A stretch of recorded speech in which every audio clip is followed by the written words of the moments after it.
చూడండి, మొత్తం కూడా ప్రజలు మనది, మన రాష్ట్రం, మన దేశం అన్న భావనలతో తీసుకువెళ్ళాలన్నది ప్రధానమైన కోరిక. అంటే నా నుంచి మన అనేది మీరు ప్రొజెక్ట్ చేద్దాం అన్నది అంతే అండి. ఎందుకంటే అనేక దేశాలు ముందుకు ఎందుకు వెళుతున్నాయంటే ఈ కాన్సెప్ట్ ఉంది కాబట్టి. కానీ మన రాష్ట్రంలో, మన దేశంలో అన్ఫార్చునేట్గా ఇంకా కూడా మతాలని, కులాలని, ఈ విధంగా భావాలతో వ్యత్యాసాలు తీసుకురావడం వల్ల ఏముందంటే మనకు ఇది మన రాష్ట్రం, ఇది మన దేశం అన్న కాన్సెప్ట్ రావట్లేదు.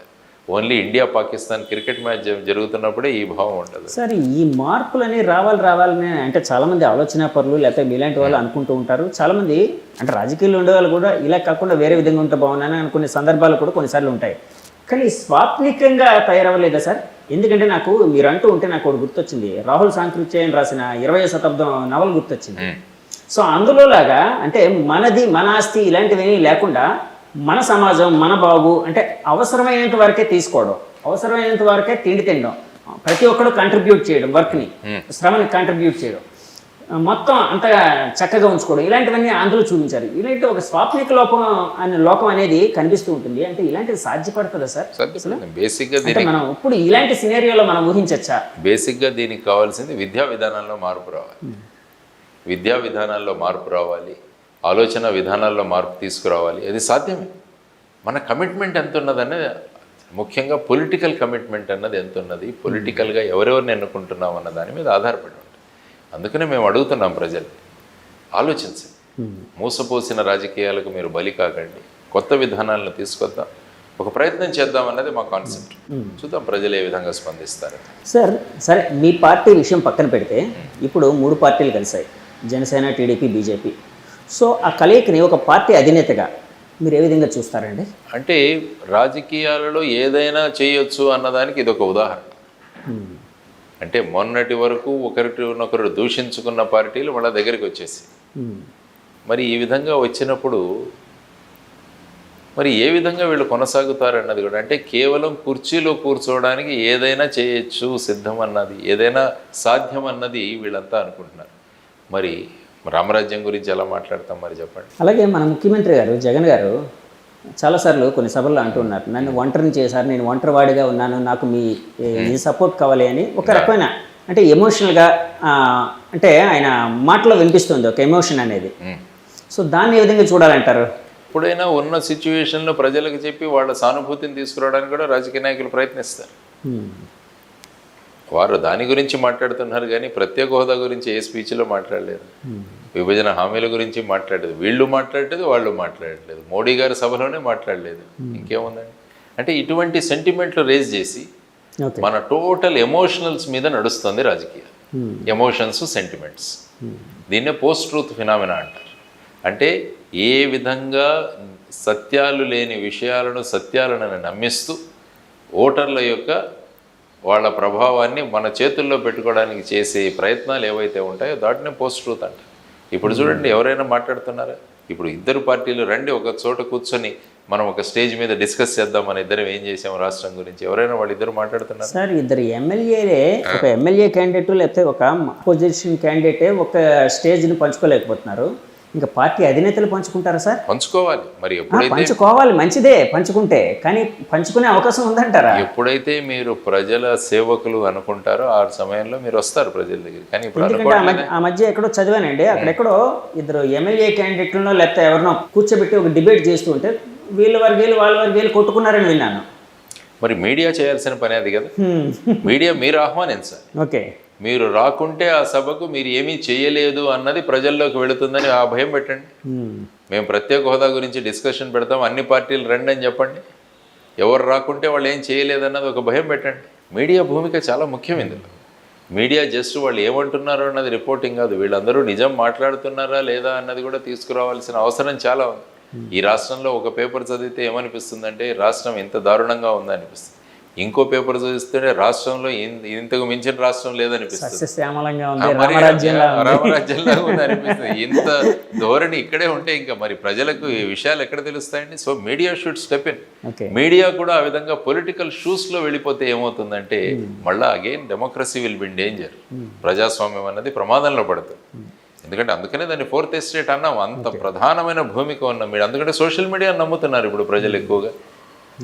అరే సోషల్ మీడియాలో ఎన్ని వ్యూస్ చూస్తున్నారు చూడండి. ఇప్పుడు ఈవెన్ మెయిన్ స్ట్రీమ్ మీడియా కూడా మళ్ళీ సోషల్ మీడియాలోనే వాళ్ళ అన్ని ఛానల్స్ పెడుతున్నారు. సో ఆ విధమైన పరిస్థితుల్లో మీడియా కూడా మళ్ళీ రివైజ్ చేసుకోవాలి. Whether we are following the principles of journalism or not. అందరినీ విమర్శిస్తుంటుంది మీడియా, మరి వాళ్ళని కూడా who will build the cat చాలా ఇంపార్టెంట్. మీడియా కూడా అనుకోవాలి. మనం ఏదైతే ఇతరులలో ఇది తప్పు అని చెప్పే స్థాయి మనకు ఉన్నప్పుడు వెదర్ మనం కరెక్ట్ చేస్తున్నామా లేదా అన్నది కూడా ఆత్మావలోకనం చేయడం చాలా అవసరం. That is for a good democracy.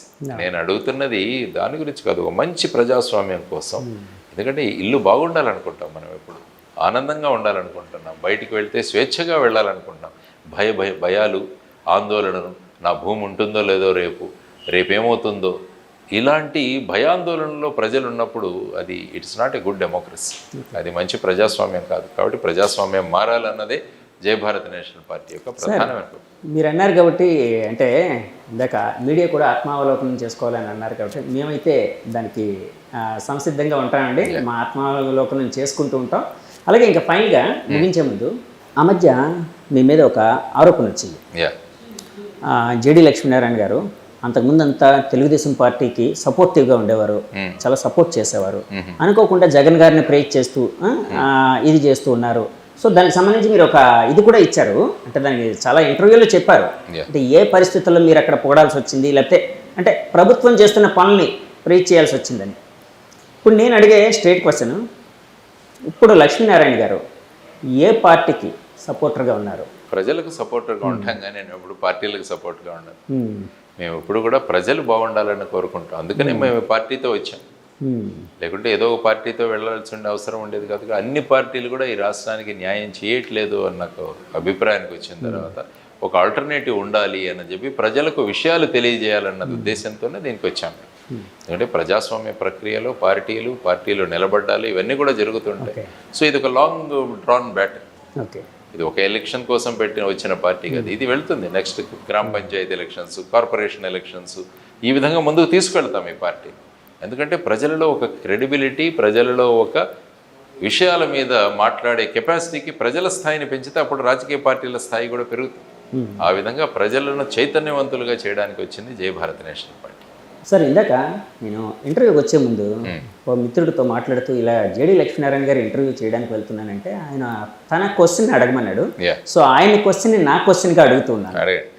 Pawan Kalyan గారు పిఠాపురంలో ఎమ్మెల్యేగా పోటీ చేస్తున్నారు. అంటే మా పార్టీకి ఏం సంబంధం అని అనద్దు, అంటే అందరనే కాబట్టి నేను అడుగుతున్నాను.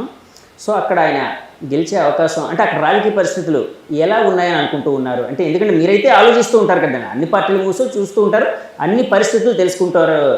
సో అక్కడ ఎలా ఉందని మీరు అనుకుంటున్నారు? ఆయన రాజకీయ భవిష్యత్తు ఏ విధంగా ఉండబోతుంది అనుకుంటున్నారు? పవన్ కళ్యాణ్ గారు పిఠాపురం ఎన్నుకున్నారు. పిఠాపురంలో వెళ్ళారు. ఆయన అనేక సర్వేలు ఇవి చేయించుకునే వెళ్ళి ఉంటారని నేను అనుకుంటాను. పిఠాపురం ఎప్పటి నుంచో కూడా అనుకున్నారు ఆయన. ఇంతకుముందు కూడా ఐ థింక్ లాస్ట్ ఎలక్షన్స్ అప్పుడు కూడా వారిని పిఠాపురంలో నిలబడమని చాలా మంది కోరినట్టు అప్పుడు మా మీటింగ్స్ లో జనసేనలో ఉన్నప్పుడు 2019. ఆ తర్వాత ఆయన ఇక్కడ గాజువాక మరియు భీమవరం ఎన్నుకోవడం జరిగింది. ఆ సమయంలోనే చాలా మంది పిఠాపురం వెళ్తే బాగుండేది కదా అని కూడా అభిప్రాయం వ్యక్తం చేశారు. కానీ వారు అప్పుడు ఉన్న మెంబర్షిప్స్ ఇవన్నీ చూసి ఇక్కడికి వచ్చారని చెప్పి నాకు చెప్పడం జరిగింది. I'm not privy to that. ఇప్పుడు వారు ఎన్నుకున్నారు పిఠాపురం. ఆ తర్వాత పిఠాపురమా లేకుండా కాకినాడ ఎంపీ కూడా అన్నారు. ఆయన టీ టైం ఉదయ్ గారు ఉన్నారు. ఫర్ ఎగ్జాంపుల్ పైనుంచి ఏదైనా అడ్జస్ట్మెంట్ అవ్వాలంటే ఉదయ్ ఇక్కడికి వస్తారు, నేను ఎంపీగా కూడా వెళ్ళే అవకాశం ఉంది, అమిత్ షా గారు మాట్లాడతారని కూడా ఒక ఇంటర్వ్యూలో వారు చెప్పినట్టు నేను విన్నా. సో పిఠాపురం ఏమవుతుందంటే it is going to B a very very tough battle. ఎందుకంటే మొత్తం రాష్ట్రం కాదు, ఈవెన్ దేశం యొక్క ఫోకస్ కూడా దాని మీద ఉంది. ఎలా అంటే ఎందుకంటే పవన్ కళ్యాణ్ గారు అక్కడ నిలబడ్డారు కాబట్టి ఒక పార్టీ అధ్యక్షులుగా. ఆ తర్వాత మధ్యలో అక్కడ ఉన్న వర్మ గారు ఆయన అపోజ్ చేయడము, తర్వాత వారు వచ్చి టైఅప్ చేయడము, ఆ తర్వాత వంగా గీతా గారిని అక్కడ నిలబెట్టడము, మధ్యలో ముద్రగడ పద్మనాభం గారు వైసీపీలో జాయిన్ అవ్వడము, ఇవన్నీ కూడా ప్రభావాలు ఆ పిఠాపురం చుట్టే తిరుగుతాయి. ఇప్పుడు ఫర్ ఎగ్జాంపుల్ పోతిన మహేష్ గారు కూడా ఐ థింక్ జనసేన నుంచి ఆయన రిజైన్ చేసి వైసీపీలో చేరారని విన్నారు. కాబట్టి ఏమవుతుందంటే ఇప్పుడు వైసీపీ పార్టీ కూడా అక్కడ పవన్ కళ్యాణ్ గారి మీద అన్ని అస్త్రాలు ఉపయోగిస్తారు అక్కడ. కాబట్టి ఆ విధంగా it is going to be very very tough fight there. కానీ ఆయనకున్న ప్రజాదరణ, ఆ తర్వాత ఆయన ప్రజలకు మేలు చేద్దామనుకున్న ఒక పాజిటివ్ కాన్సెప్ట్ అన్నది ఐ థింక్ ఆయనకు పెద్ద డిఫికల్ట్గా ఉండకపోవచ్చు అని నేను అనుకుంటాను. సార్ ఇప్పుడు యాక్చువల్గా మీరు జనసేనలో చేరినప్పుడు అంటే ఐడియాలజీ అదే మీది ఆయనది కుదిరింది అంటే భావాలు పార్టీకి సంబంధించి అనుకోవచ్చు కుదిరాయి. తర్వాత బయటకు వచ్చేసారు మీరు మీకుండే వ్యక్తిగత పరిస్థితులు కావచ్చు మీ ఆలోచనలు బట్టి. సరే ఇప్పుడు వేరే పార్టీలో ఉన్నారు. పవన్ కళ్యాణ్ గారి కోసం చెప్పాల్సి వస్తే అంటే ఆయన్ని డిస్క్రైబ్ చేయాల్సి వస్తే ఏ విధంగా డిస్క్రైబ్ చేస్తారు సార్? అంటే ఒక 10 సంవత్సరాలుగా ఆయన పార్టీ పెట్టి ముందుకు తీసుకువెళ్తున్నారు. ఆయన ప్రజాస్వామ్యంలో మార్పులు కోరుకుంటున్నారు.